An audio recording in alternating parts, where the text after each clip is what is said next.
Hello mga tiktropa!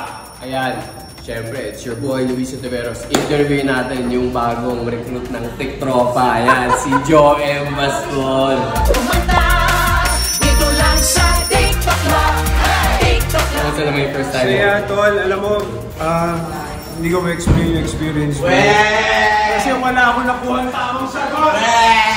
Lagi ako nasabugan ako. Siguro ako ata may record na yung tatlo. Ay, hindi, tayo pa na tayo. Tayo sa lunod race. Tama na sa lunod race. Yung pass the noodle. Yung pass the noodle.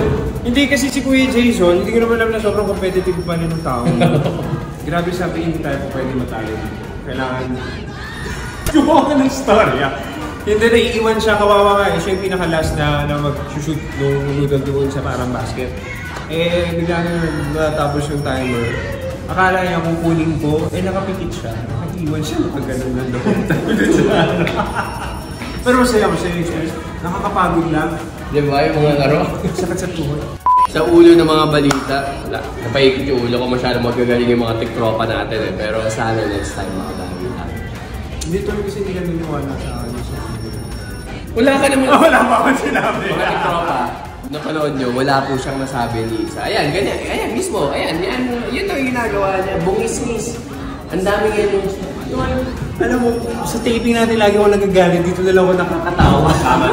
Mga tiktropa, maraming salamat sa patuloy na pagsuporta nyo sa asawa ng asawa ko.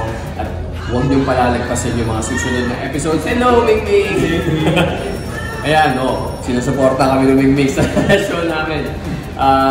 Ayan, mas lalo pa pong titindi ang mga labanan ni Leon at sa Kapal. 9:55 p.m. sa Julie. Maraming salamat for having me here. Suportahan niyo po ang lahat ng episode ng Asawa ng Asawa ko. At yun po, Monday to Thursday, 9:35 p.m. Ito po ay sa direksyon ng Dr. Rizky. Kasama ko po, syempre, si Luis Oteveros, Jasmine Curtis Smith, Ariel Bertus, Eliza Lopez, Regina Lahart. Ang dami po po mga pagkaling po sa number. Thank you so much. Sa susunod po ang ating tropa, babalik ako dito, pero hindi na ganito ang itsura ko. Ang itsura ko na rebelde.